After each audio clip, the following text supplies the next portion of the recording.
welcome back to episode 2 of the Woollentwine Fibertales podcast. I hope you all found my first episode enjoyable, and I'm happy to have you back again, or maybe if you're a new viewer, welcome and thank you for joining me on my little corner of YouTube here. Yeah, today is a Sunday and it's the weirdest light outside, so I hope it will not turn too gloomy over the next hour or so, because it's the light is very difficult today. So I really hope that it will stay somewhat consistent until I'm finished with this episode. But yeah, let's see what happens. I'm drinking one of my new favorite teas. It's an organic one from a small family-run business here in Germany, and it's a herbal tea with lots of mint and other herbs in it. And I'm drinking this out of my new favorite mug that I got from, I think they're called Birdman's home or so. It's a handcrafted mug from a Polish potter, and it's just the best, and I really enjoy having a quiet Sunday tea with these new mugs. And yeah, it's just really nice. Maybe check them out if you want to.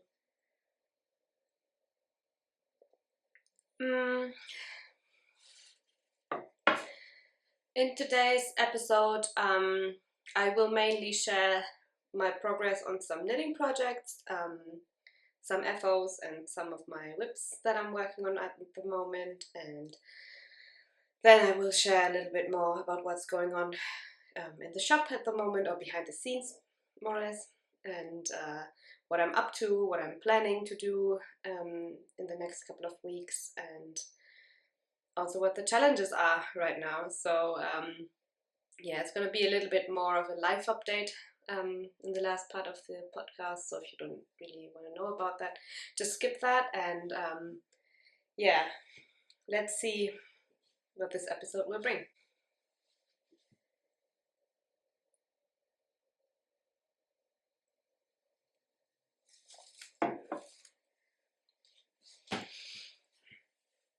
Okay, as always, the first section of this podcast episode is me talking about my finished objects, which unfortunately aren't many. Basically, it's only one. And it's actually the one I'm wearing. I'm going to make sure I'll insert some clips later on so you can see it a little bit more closer.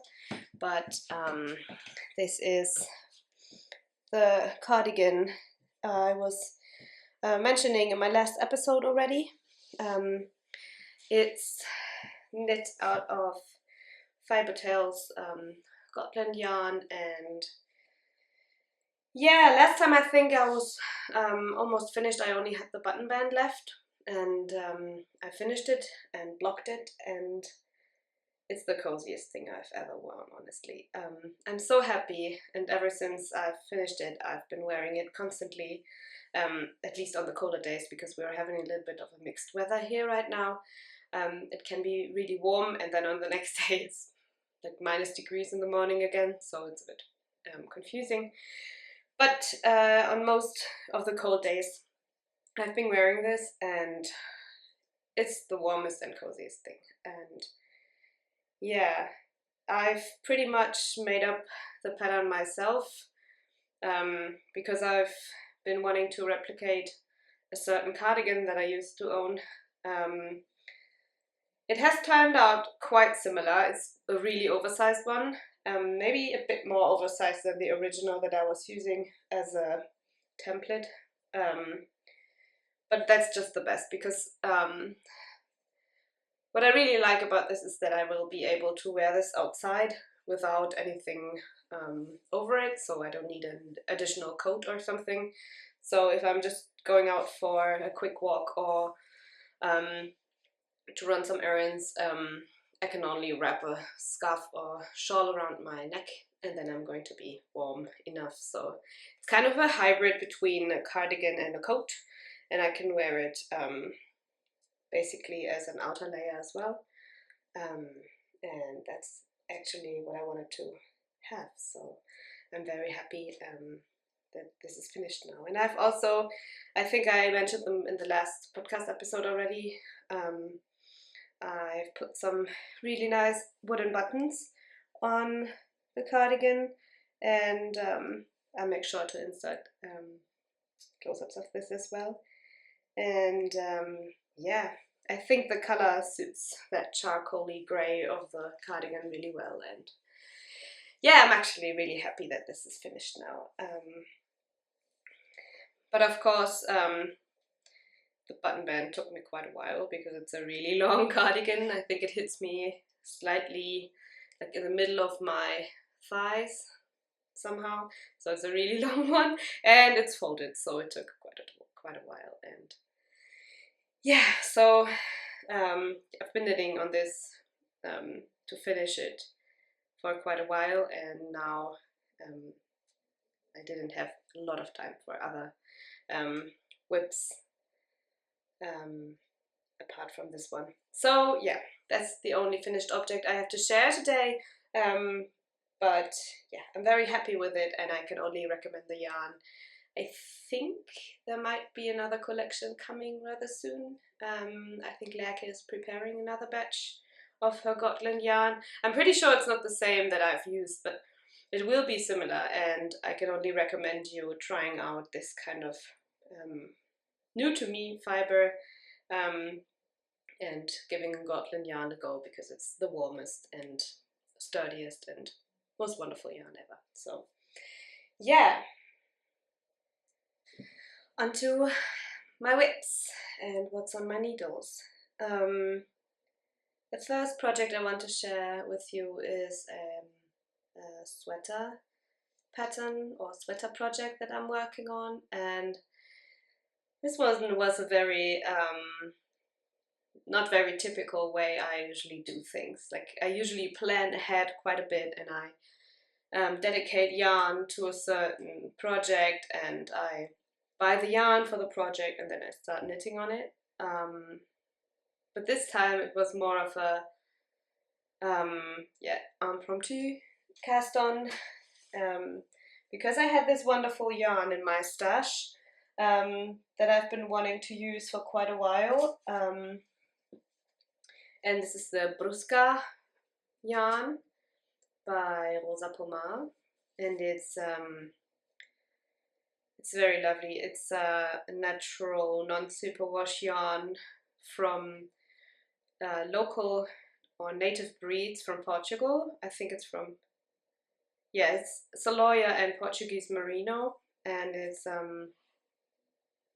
very lovely, very lofty, not very sleek or shiny or anything, and I feel like this is one of these yarns that blooms awesomely. Plus I always love the little illustrations on the Rosa Pomar yarns. You see that little lady hugging the sheep? I remember getting this one on a trip 2 years ago, I think, where I was going to Berlin, because I used to work for an agency. I worked remotely for them, but I worked for an agency that was located in Berlin. And so every 4 weeks or so, I went to Berlin for like meeting with people and having some workshops and stuff. And whenever I had a couple of hours spare time, I used to visit friends, of course, and also go to my very favorite local yarn shop in Berlin that's called Wollen Berlin. It's a lovely shop with a great selection of yarns, and I remember this Brusca wasn't very widely available at the time I was going to Berlin that time, and I know I had my eyes on it because I really liked the whole story behind it and what it was and stuff. And so when I saw that Wollen Berlin had it, I had to get some. So I went there. I didn't really have any intentions on what to make with it, so I only got 8 50-gram skeins, so 400 grams. And just recently, when I was trying to make some space in my yarn cabinet, which I'm going to tell you a bit about later, I rediscovered this, and I remember how much I liked it when I saw it the first time, and I decided I wanted to make something out of it. And this is usually not the way I plan my knitting. Like, usually I just go for a project that I want to make, and then I get the yarn for it. This time it was the yarn that inspired me, and I wanted to make something very, like a wardrobe staple that's very classic and very minimalistic, and that I could wear with basically everything I own. And because this color was just so neutral and it will go with everything I own, and I thought, let's make a pattern that's also as versatile as this color. And then I stumbled across this pattern by Sari Nordlund. This is the Odette pullover, and it was really funny because when I read about the pattern, I think Sari said, I was looking for the perfect minimalistic sweater that I wanted to knit, and I couldn't find the right one, so I made it myself. And I really liked that thought because it was exactly what I was looking for. And so, yeah, it was a bit of a spontaneous cast on, but I cast on for this Odette in the Brusca yarn. The gauge was perfect, so that was bonus. I mean, I could have modified everything, but it was really nice to just cast on something. And ever since I cast on, this was a breeze to knit, because I don't know if you've ever knit a Sari Nordlund pattern, but they are all very well written and very thought through. I mean, this neckline is beyond perfect. I mean, there's no, if you can see, it's just the perfect shape. And also what I found very interesting is the seamless shoulder construction. I really like this because I'm kind of short or slim in the shoulders, so that's also why I'm pulling up my clothes all the time, because they used to drop quite easily. And usually it looks kind of weird when there's a dropped shoulder with a seam at the top for me. I don't know, I just don't like the look of it. It looks like little bat wings or something on me. So that when I saw that this even has a seamless shoulder construction, I was sold basically. And yeah, I'm knitting this in my preferred method for top-down sweaters, because I don't like to waste yarn or to have something left over that's not necessary. So I usually I cast on and I knit until the front and back piece is joined for the body. And then I first knit the sleeves, and whatever is left over then will be knitted into the body. So I don't end up with, I don't know, a skein too little or too much or whatever. And yeah, I really like this method, and it usually works well for me. Plus, I don't think I have enough yarn to make it as long as the pattern would be like. So I'm probably going to make a slightly cropped version of it, because I only have 400 grams, and I don't know, I'm knitting a size medium or large? Not sure at the moment, but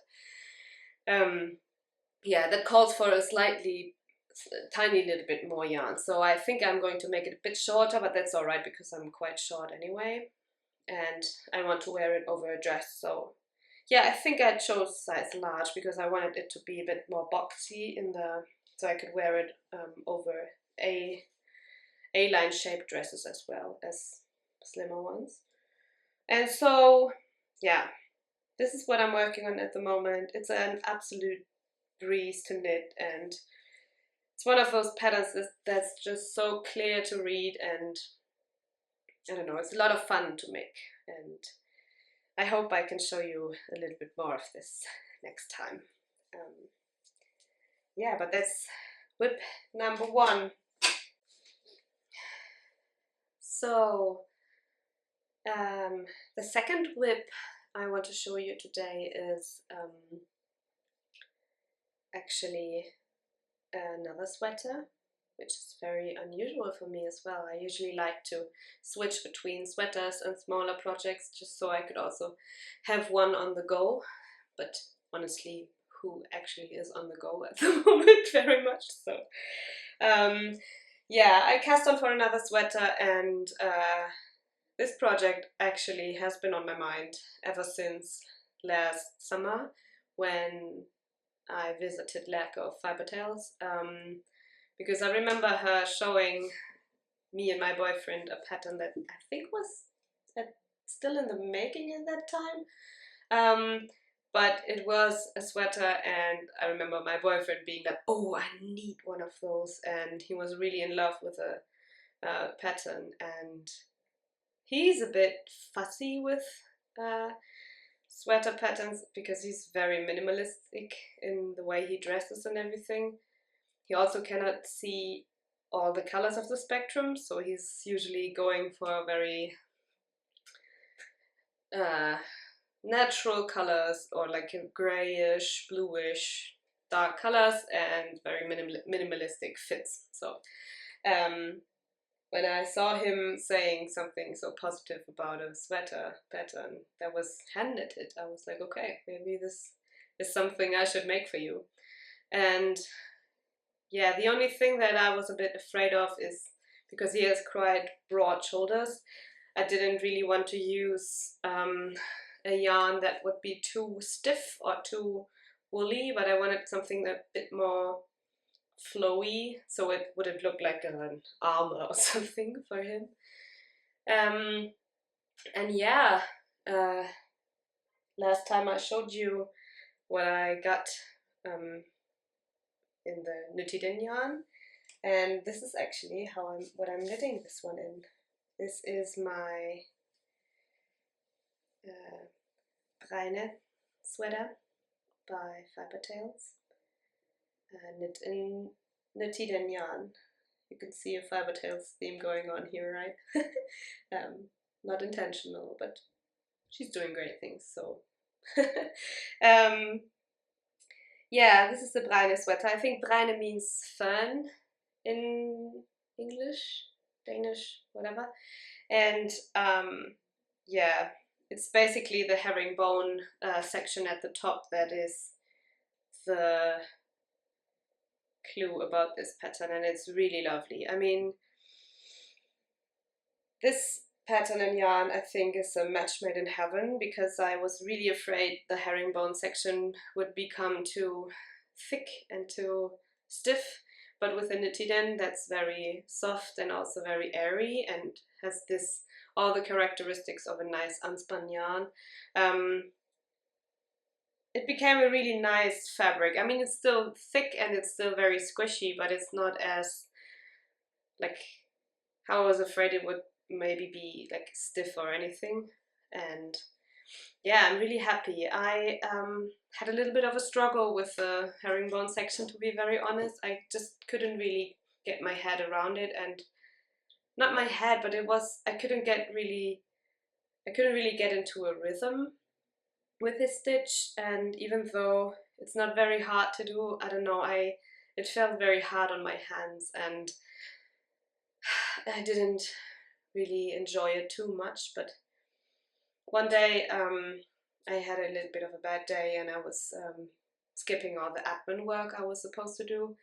I just decided to sit down and ground myself with a couple of hours of knitting, and so I basically powered through this herringbone section to get it finished as fast as I can, and now it's just easy peasy stockinette stitch all over, and I think it's just so nice, and it's so with the yarn that's so lovely, it's so enjoyable to knit, and yeah, I'm really looking forward to continuing this one. This is basically my main #1 project at the moment, also because I really wanted to get something finished for my boyfriend, because I haven't knitted him a sweater in, I don't know, 2 years or so.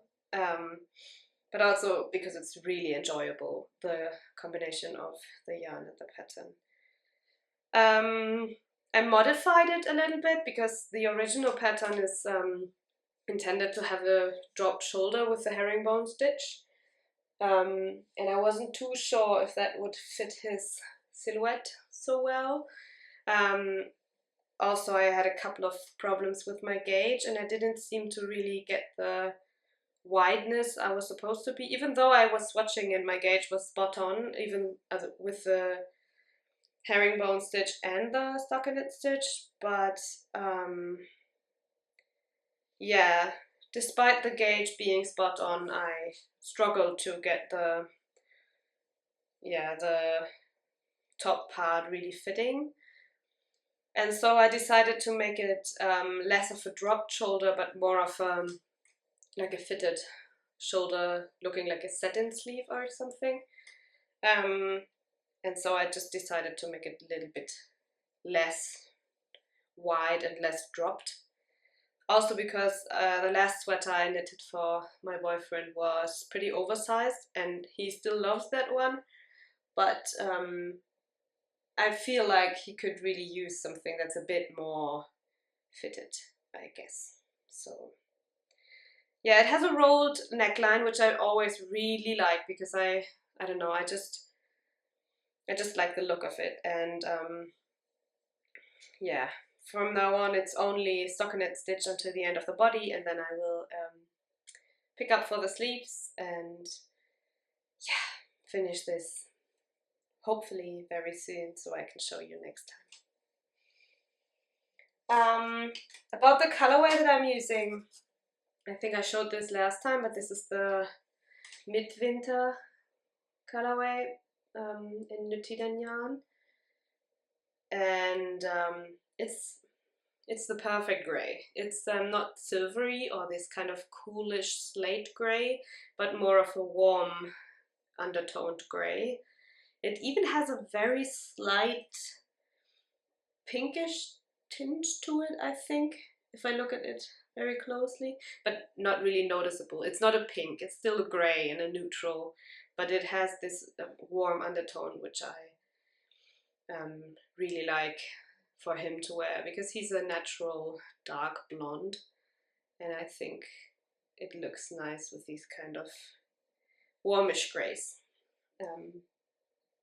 Yeah, I'm still experimenting with how to use the unspun yarn, because I noticed that the Nutiden is quite a bit more fragile than the Plateaulopi I used last time. I don't know, maybe it's just the blend or something, but I was used to, I mean, I was aware that it's not as,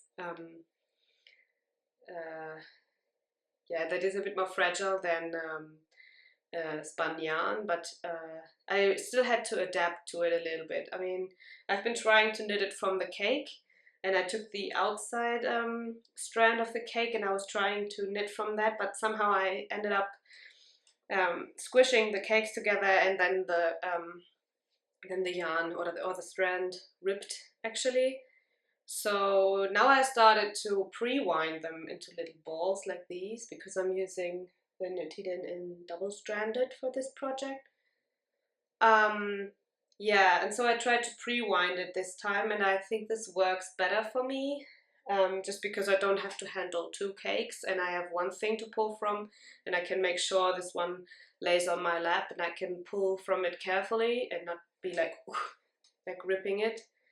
But let's see how this is going to turn out. I don't really know how much I'm going to need, because this is a lot lighter than commercial spun yarns actually, and so I guess I will not need the whole 600 grams that I bought, but let's see, I will keep you updated on that. For this episode I don't have too many acquisitions to share, just because I'm, as said, rearranging my yarn cabinet, and I'm trying to knit a little bit more from stash yarn, and I have some acquisitions planned for the future, but yeah, I didn't get a lot. One thing I got again, you must think I'm crazy because I'm not showing you a lot of hand spun yarn, but I got more fiber. One of them, I think I showed you last time, the Esther Constanze beds. And after I got the last ones and I recorded the episode and I was telling you about it, Esther just released a new colorway. And it's so beautiful and I could not get it. So I got another bed from her, and this is just so dreamy. Look at this. I mean, it's again, it still has the heartiness and the, like, it's not too soft or anything, or feels too soft. It has some hardy, longer fibers and longer staples in it, and the color is just so perfect. I mean, look at this. And also her packaging is always, see, she adds little ribbons and tea to the packages, and I'm always so happy to receive her packages. Yeah, this is a mixture of, I don't know if I can translate this correctly, but brown milk sheep wool, from Devon sheep, and Scandinavian locks from several Scandinavian breeds. And yeah, I cannot wait to find some time to spin again, so I can power through all the fiber I got last time and this time, because to be very honest with you, this is not the only fiber I got. I was talking to my friend Eva of the Blue Rabbit House on Instagram, and she just recently started spinning too, and one of the very first fibers that she got was one from Sweden, from a small company called Anita Yarn, and she warmly recommended that fiber to me, and she, I don't know, she raved about this so much, and I was like, okay, maybe I should give it a go, especially because part of this fiber is Gotland, and you know how much I like this. And so I got 600 grams of this lovely dark grey floof, and it's so lovely. Smells very good, and it's processed by hand, and it's a mixture, I guess, of several native Swedish breeds, so such as Gotland, Rhea, I think, and Helsinge. Don't know of that breed. Yeah, it's a blend of these three breeds, and I can already see myself making another cardigan out of this for myself. Some of you might have noticed that one of my favorite colors to wear is charcoal and black, and I just can't help it. I'm always trying to wear more colors and add some slightly colored things to my wardrobe, but I just really like charcoal grays and blacks and neutrals, and yeah, I just can't help it. So I always end up getting something that's charcoal, so I could not get these. So but now I'm on a little bit of a fiber buying ban, because I have a big box full of fiber to spin for me right now, and it's enough for now. So don't worry, you won't only see me buying more fiber all of the time in the next episodes. Okay, on to some more shop and life related updates. I want to use this podcast to tell you a little bit more on what's going on behind the scenes with my shop, and what I'm working on at the moment, and what my main projects are, but also what my main challenges are, and that's unfortunately what I have to tell you about today. First of all, I want to thank everyone for shopping the last update in February. I was absolutely blown away, and I used to have post office runs so many times because so many of you ordered, and I'm more than thankful for all your positive feedback and all your orders, and yeah, you really keep me going on what I'm doing, and yeah, I'm really thankful for all your support. So that's what I want to put out there first. But my plan was for this spring was actually to have a shop update once a month, because I noticed some colorways just selling out every time super quickly. So I was thinking about, okay, let's get this a little bit more stable and organize shop updates every month, just so people could know that there's going to be something new every 4 weeks. Because before I used to plan shop updates a lot less frequently, and that ended up in people not noticing when the next update will be, and also the shop being sold out for quite a while. And I somehow wanted to make this a bit more manageable and, yeah, just a bit more customer friendly, I guess. So even before the last update took place, I was already getting more supplies for the next one, for the March update that I had planned. And I ordered quite a lot of wool from one of my suppliers that's in the UK. And as a disclaimer, none of this is related to my supplier or anyone. No one is responsible for anything, but yeah, the whole situation with Brexit going on and new customs regulations and stuff,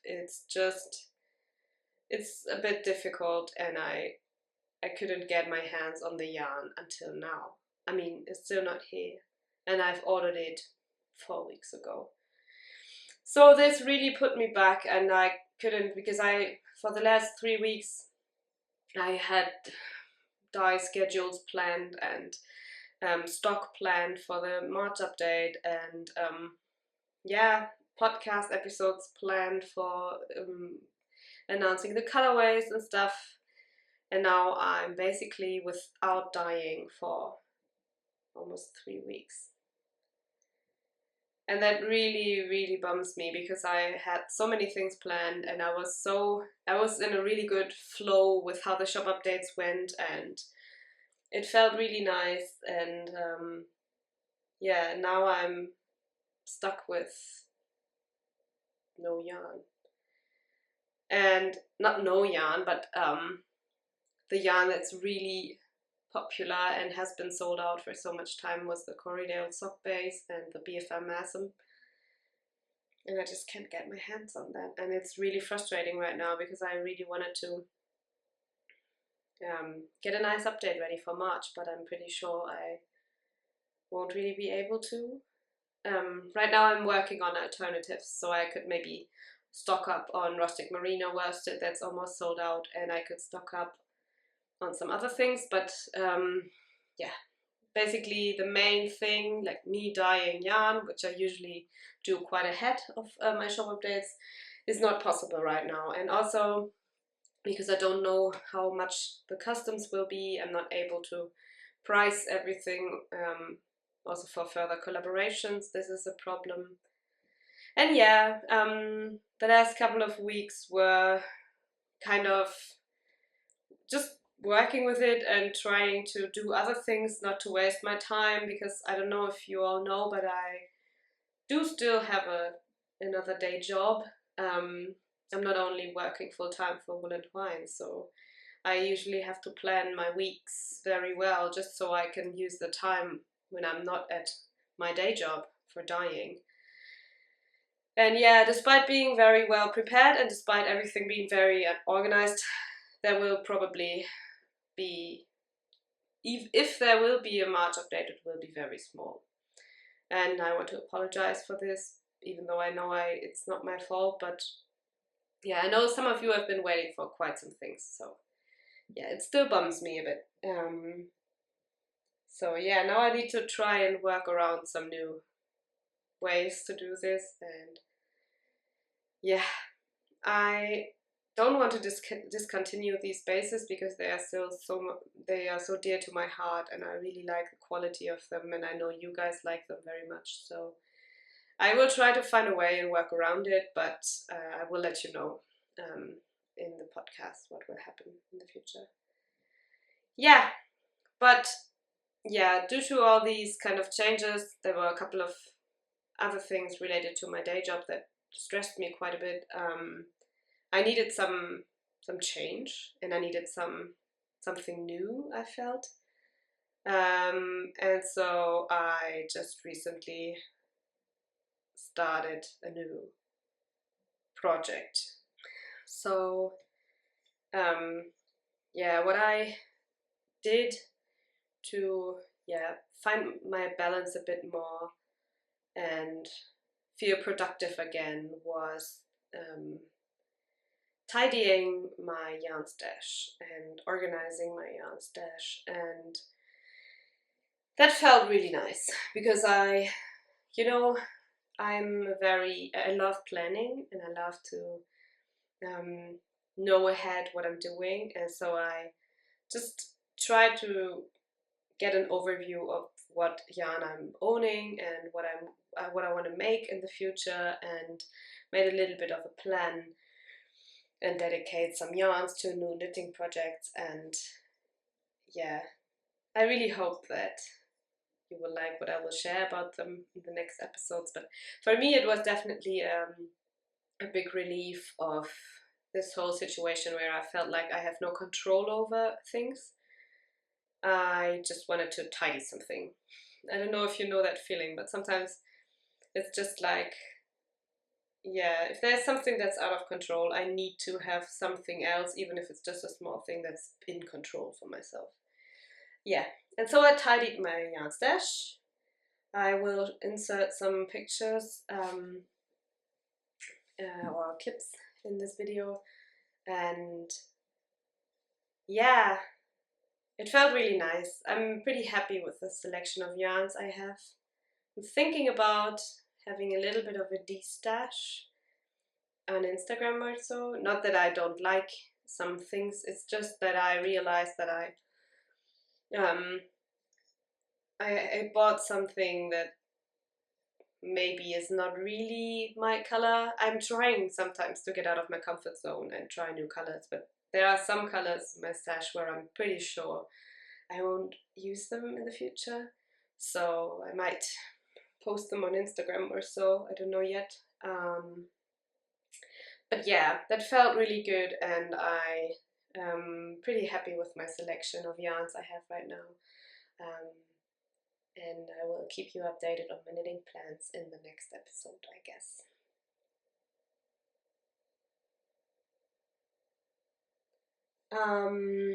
The next project I took on when this all was a bit pulling on my nerves a bit too much, I actually started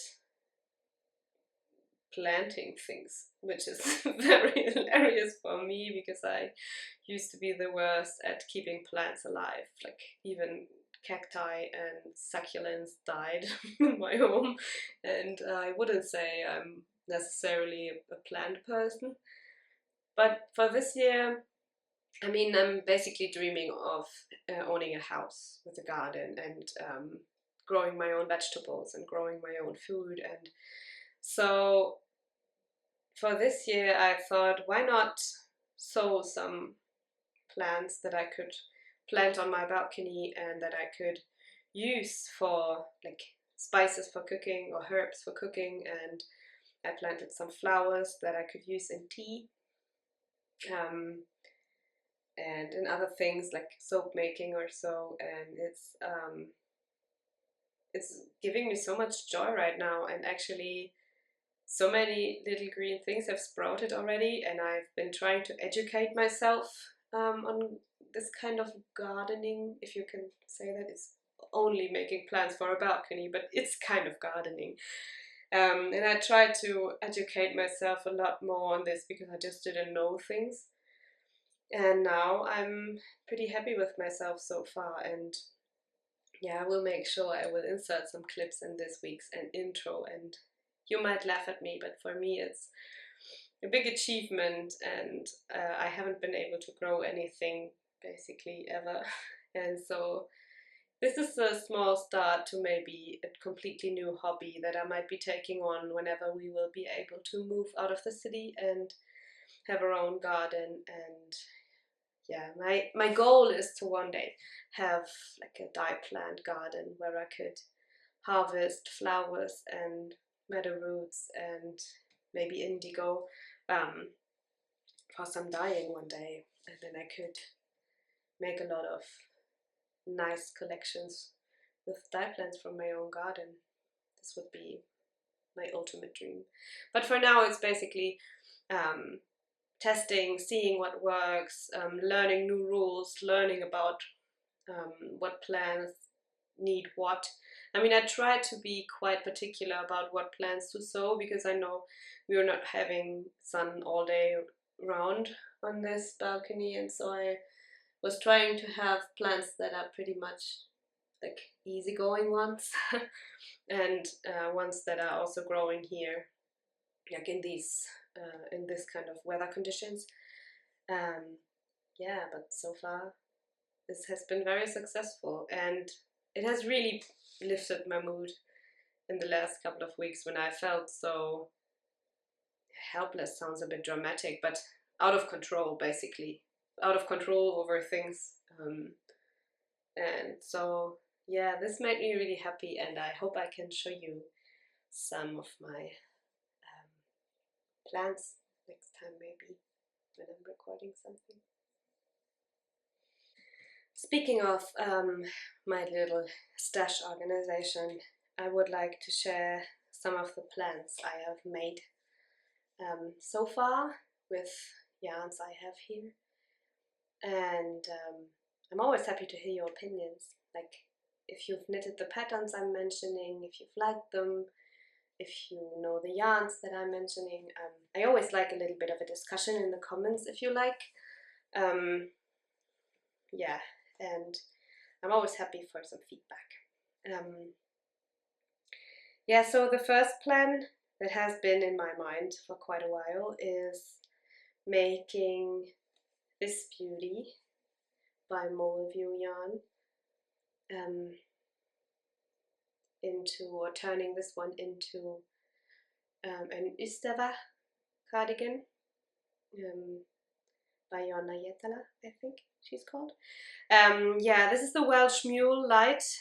I have, I think, about 600 grams of this, or 500, I don't know. Basically a sweater quantity, definitely.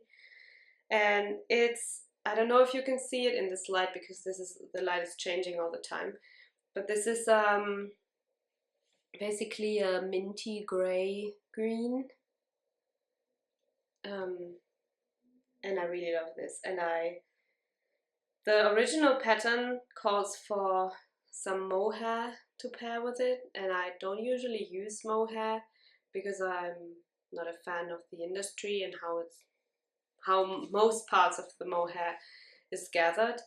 But I just recently read that knitting for olive is actually sourcing their mohair in a very fair way, in a very sustainable way, and that animal welfare and also people's working conditions are very high standardized for them.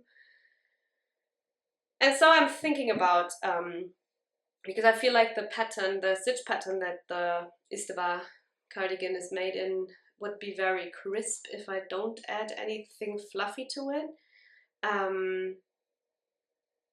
But yeah, I'm pretty sure that I will use this yarn for that, because I really like the color, I really like the Istava cardigan's shape, and I think Lotta of Elk Market Yarn has made an Istava out of this yarn as well, and it looks absolutely great. So that's the plan to make with this yarn. I'm going to see if I will add mohair or any alternative, if you know of any sustainable alternative to mohair, where animals have not been treated badly to get the fiber, please let me know. Yeah, let's see what this will be. Another yarn that I will be knitting with in the future is this Nutiden again, and this is the colorway Gateway. And as I said, I'm trying to slowly incorporate more color in my wardrobe, and this is very deep dark purple with brown undertones, I would say, brown grayish. So it's still neutral with color. It's not really colorful, but yeah, I had my eyes on this colorway for quite a while, and then I was so lucky that someone actually wanted to get rid of it on Ravelry, and I traded some yarn with a lovely lady.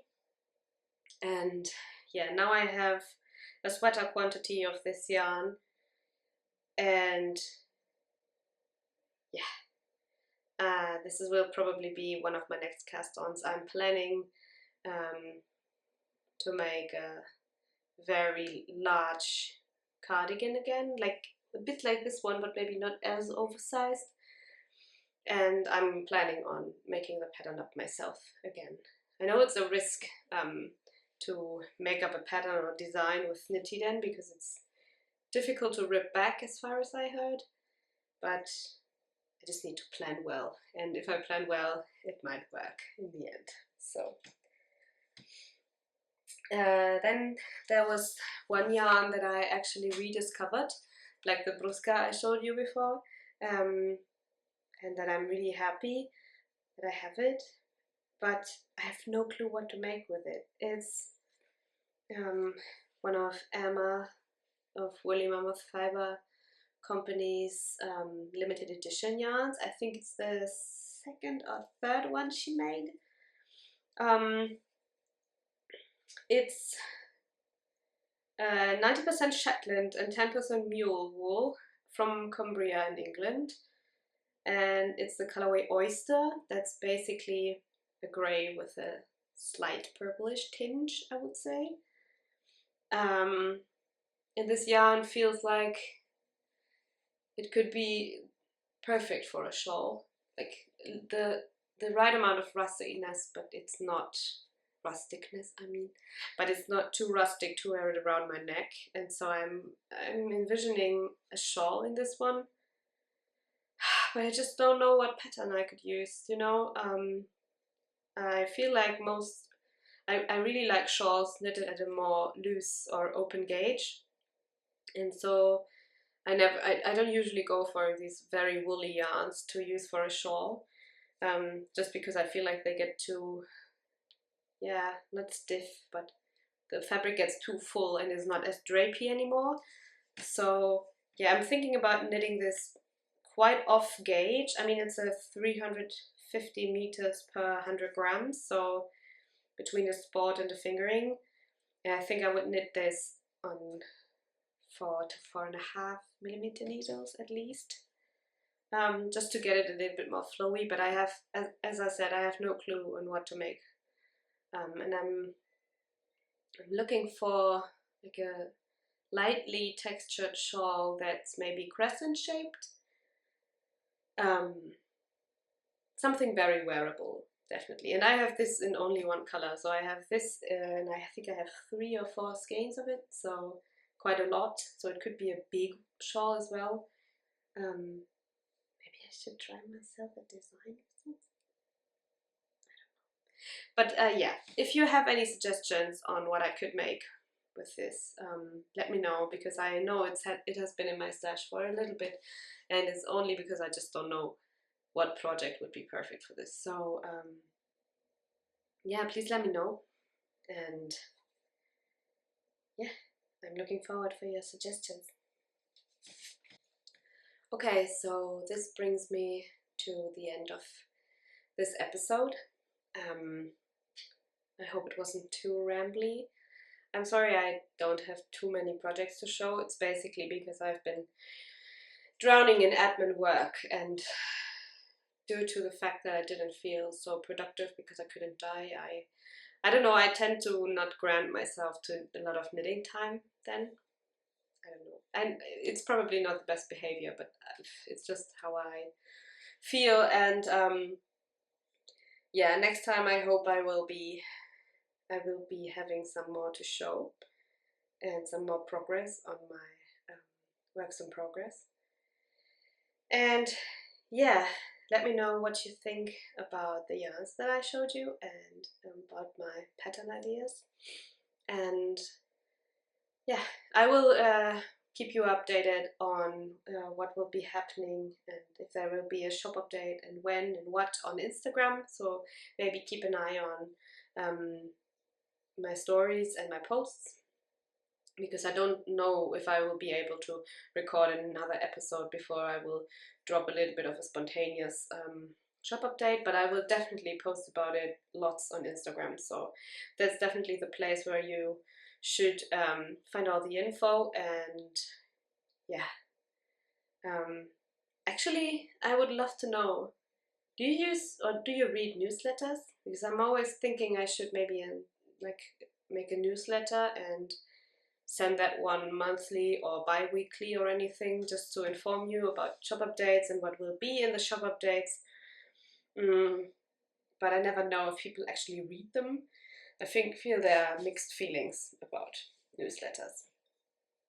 Anyway, I hope you're having a lovely week and you're having a little bit more of a little better times than I have.